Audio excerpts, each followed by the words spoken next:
guys, and welcome back to Wee Wee Gigi. My name's Gina and I make these videos to talk about some recipes that I love to share and to talk about classic films as well. So let's get started. Hey guys, we're going to talk about probably one of the most famous Hollywood movies that's ever been made, and that's Casablanca. It starred Humphrey, Bogart, and Ingrid Bergman, and it came out in 1942. And we're also going to make a chicken cordon bleu. I wanted to go with a French-inspired recipe because Casablanca also refers to Paris, and chicken cordon bleu is not actually a French dish for many of you who thought it was. It's actually an American dish, and it means blue ribbon chicken. It won at a state fair, and they thought it was so good. It is a French-inspired dish, but it did not come from France, it came from us. So let's get started. Okay, to start, take a frying pan and fill it with about a cup of oil, give or take, and fill another pot with water. Turn on the pot so it starts boiling, and turn the frying pan on to about medium heat. So Casablanca came out in 1942. It was a movie about a man named Rick Blaine. He was a nightclub owner. He was played by Humphrey Bogart in Casablanca. And he had a love interest named Ilsa Lund. Now, Ilsa was married, but at this point, she was married when the movie takes place. But she comes to Casablanca asking Rick for help for her and her husband, Victor Laszlo, who's generally referred to by his last name, Laszlo. So we're gonna take our chicken. I'm using chicken breast tenderloins, so they are a little skinnier than chicken breast. And we're gonna put some rosemary on them. Then we're gonna put some oregano. These shakers make it go everywhere, so normally it's not like I am this messy when I cook. I try to be a lot cleaner. And then some powdered garlic. And this one I kind of kept really closed because it just really lightly needs to come out.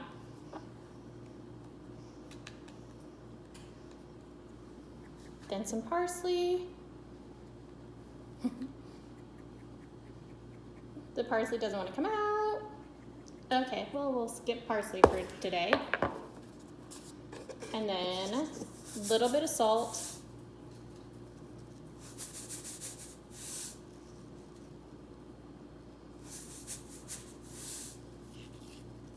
Okay. And some pepper.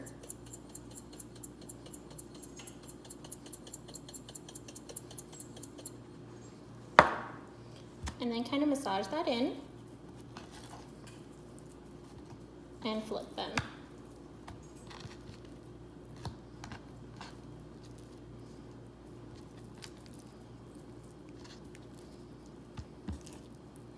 And then season the other side again. Laszlo was a rebel. He was a Czech leader, and he was a rebel running from the Nazis. So they need help to get back to America, and they know that Rick can help them. But Rick's still pretty burned by Ilsa, and he really doesn't want to help her. So he says no. They're trying to get Rick to help them both leave the country, and Rick's rival suspects that they're trying to leave. As do a couple of police officers. They want to know why they're in the country and why they're trying to leave. Okay, so now what we're gonna do, how you make chicken cordon bleu, is you take a piece of Swiss cheese and you add a piece of ham. Whoa, almost lost it there. All right, so you're kind of gonna you're not really folding it over, because then I'm gonna take another piece and cover it. Like that. So let's do that with the So they should look like this when they're done. And then we're going to bread them and fry them. Okay, to start, you're going to take flour, 3 cracked and beaten eggs, and breadcrumbs. So I put little toothpicks in mine because they were kind of falling apart. So I'm gonna take them out just while I'm breading, and then I'm gonna put them back in. So you dunked it in the flour, and then it goes to the egg. And then back to the flour. And it really depends on how crispy you want it. I like mine nice and crispy though. And then back to the egg. And then breadcrumbs.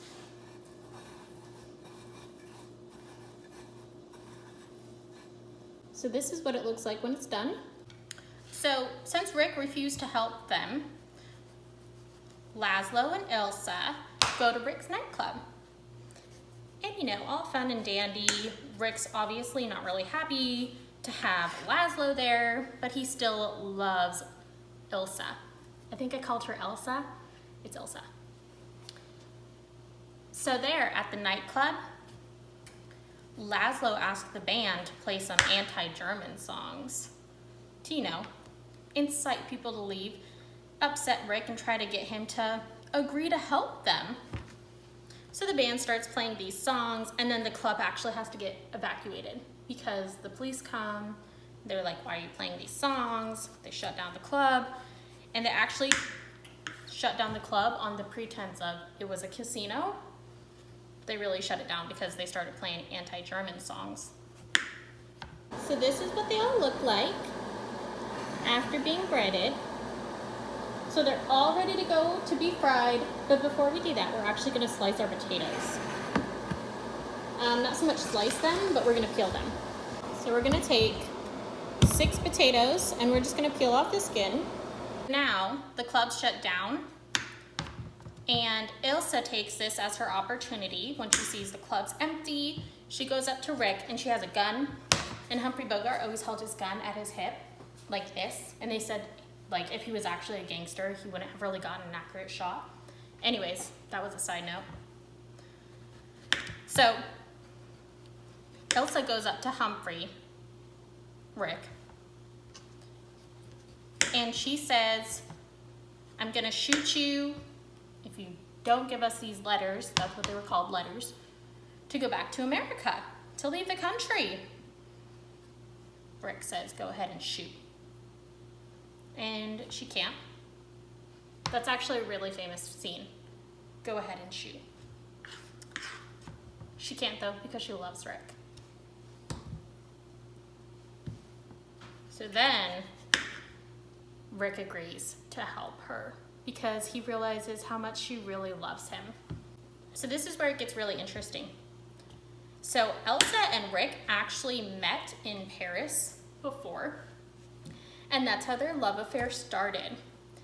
And it's not like Ilsa was just kind of sleeping around or anything. She actually thought that her husband was dead when she started her affair with Rick.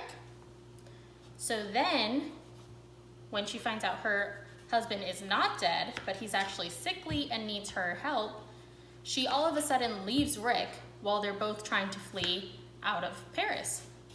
He doesn't know what's happened to her. And we find that out when she's talking to him in the casino. It gives a flashback in the film. Sorry, I'm waving with a knife. I shouldn't do that. So we're just kind of gonna cut them into eighths or so. They don't have to be super small. We're not gonna cut them into eighths, I'm sorry. We're gonna cut them into quarters. Just so that way we can boil them. And I wanted you guys to stop at before you fried the chicken, because you want everything to kind of be done at the same time. So the amount of time that it'll take for us to boil the potatoes and cook the chicken should be similar. We don't want one really done before the other, because otherwise it's kind of gonna get like cold, and then you have to keep its temperature up. It's just more messy, you know. We're just gonna salt the water a little bit and then put all of our potatoes in it.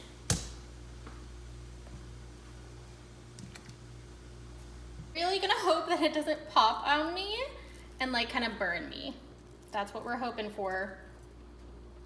Oh, all right, all right.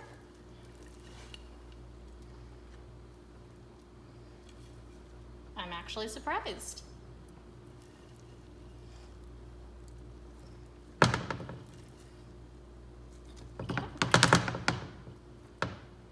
There we go.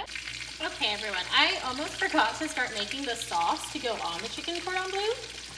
Whoops, my bad. So you're gonna start by adding butter and flour. And you're gonna wait till the butter melts, and then we'll add the flour. Rick feels pity. She explains to him that she didn't know her husband was alive when she met him, you know. She thought he was dead. Sorry. Turns out I'm still married, actually. By this time, the police are after them because they're getting a little suspicious. And there's one particular police officer, Captain Louis. He goes up to Rick and is like, hey, are you like trying to get these people letters so they can leave the country? And Rick's gotta lie. And so it ends up with Rick persuading the officers to let Laszlo go. I forgot to mention that. Laszlo gets arrested because of these suspicions. So Rick says, hey, I'll plot with you to get him an even better charge of actually leaving the country instead of just suspicions. So they're like, okay, yeah, we'll take that. So then they plot for them all to leave the country. But unknown to the police officers, Rick really wanted to help Ilsa. Okay, our butter's melted now. So we're gonna add our flour. I'm not using all the flour I took out. We can add a little more later. Okay, it kind of creates this gross looking consistency where it's all lumpy. I forgot to mention I added garlic, salt, and pepper. Add the garlic before the cheese, by the way. And so when it's like lumpy and kind of like stringy almost like that, it's not ready. So keep letting it melt. Okay, our chicken's ready to flip. Hold that.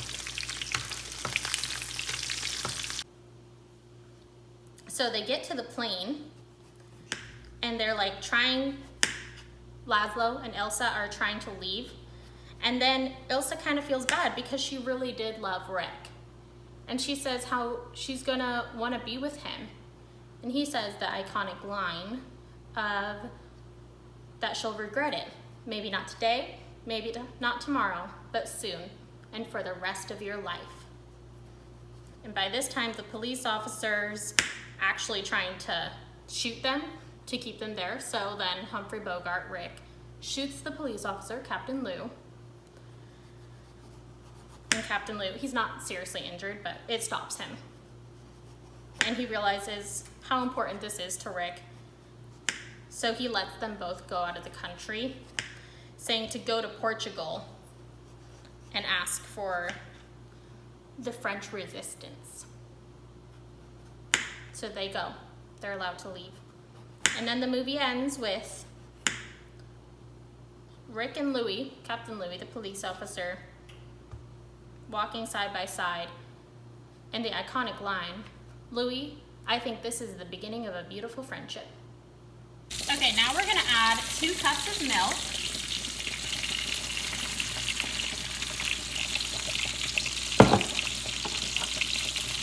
And half a cup of Dijon mustard. I know that's kind of weird. I think that's really what gets people every time when they're making chicken cordon bleu. And then stir that up. Okay, our potatoes are now ready to come out and then be mashed. So we're gonna start by turning off the heat, taking our potatoes, draining them, and then we're gonna put them back in the pot and mash them with butter. Unfortunately, I'm kind of all caught because my chicken finished before everything else. So we're kind of all done with my chicken. So I'm gonna turn it off and move it off the burner, because if I keep it on the burner, it'll to keep getting hotter, and we're gonna temp check it just to make sure the inside's done. Okay.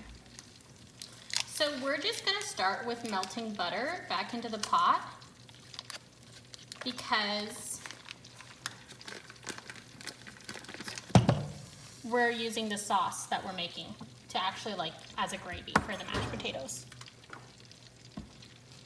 Humphrey Bogart was 43 when he filmed when Casablanca came out in 1942.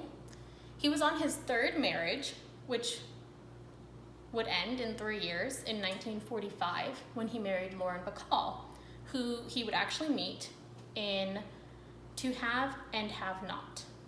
She was 25 years younger than him. Humphrey Bogart was born in 1899 and Lauren Bacall was born in 1924. So there was quite an age gap. But she was said to have really loved Humphrey Bogart, and he really loved her actually. So, to each their own. So Lauren was 21 when her and Humphrey Bogart got married, and they had 2 children together and were married for 12 years, up until his death in 1957. And I should have said this, but when you're making a sauce, it's better to use a whisk, especially one that you're making like from a roux. I added the rest of the flour that I had. So it was like 1/3 of a cup that I ended up using. Some recipes say less, some say more, it depends. I mean, it's really thickness that you're going for. And mine was too runny, so I added some more flour. And now, I haven't mixed it well enough, but it's thicker, so that's better. Those lumps are like the flour, the cheese, all trying to whisk together. Ingrid Bergman was born in Stockholm, Sweden, and she was 27 when Casablanca was released. She was married 3 times and had 4 children with 2 different fathers. Not all 3 men had children with her. And then our third major character was Paul Heinried. He was 34 when the film was released. He was born in Trieste, Italy, but he was actually Austrian. And he was married from 1936, so 6 years prior to the film's release, until his death in 1992. He was only married once, and it lasted for 56 years. So good for him, Paul.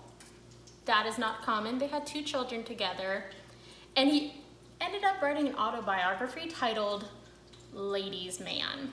So, I don't know. There might have been some affairs in those 56 years, but the autobiography was actually really interesting. You can buy it on Amazon. It talked about his escape from Nazi countries because he was born in Italy. The Nazis did invade Italy, and like Mussolini was like in power. And the autobiography continued about his film career, how he was blacklisted in Hollywood, and later came back as a director and a producer. I don't think I normally make a plating video, but I actually wanted to like take one of putting the sauce onto the chicken. Look how thick that is. Some people want theirs thinner. You can use less Parmesan or less. All right, and here it is with our sauce on everything. Okay, now time for our customary first bite. It's really gooey. Really hot.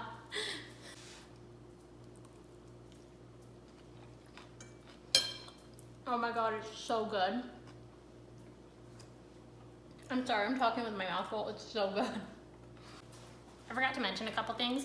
So if you saw me holding up my cheese and you were like, oh, it doesn't look very stringy. Swiss isn't like a super stringy cheese. It's actually a little bit harder. And for cooking a recipe like that, you don't want a stringy one like mozzarella because it's kind of gonna like all fall out. Swiss has a better flavor as well. If you've really tasted them, like there's places you can go do cheese tastings. Mozzarella really doesn't have much flavor. It just looks pretty. People like that stringy, falling apart look. But for the recipe, we use Swiss. So, that's it for me today, guys. Thank you so much for watching Wee Wee Gigi. Again, my name's Gina, and I hope you give this video a thumbs up. Please subscribe if you'd like to see more cooking and classics. Have a great day. Bye. Please be safe. Bye. Actually, I forgot to mention this. I think it's kind of interesting because if you listen to the plot of the movie, you probably weren't like, oh my God, that sounds like a great movie, because he doesn't even get the girl in the end. Like, he lets her leave, you know? And one of the reasons that this movie was so popular is that it came out in 1942 in the middle of World War II, and it supported the American side, and it was released by Americans. And as some of you may know, movies tend to support political movements as a figure of speech, or I mean a freedom of speech, and they may sometimes have an agenda. But this movie was widely popular because of that, because it supported going against the Germans, even in a different country. So, and it had like some of America's allies. So if you were listening to me saying like basically the summary of the movie and you were like, wow, this sounds so boring, you might understand why it was so popular. It is a really good film though, and I would suggest to watch it.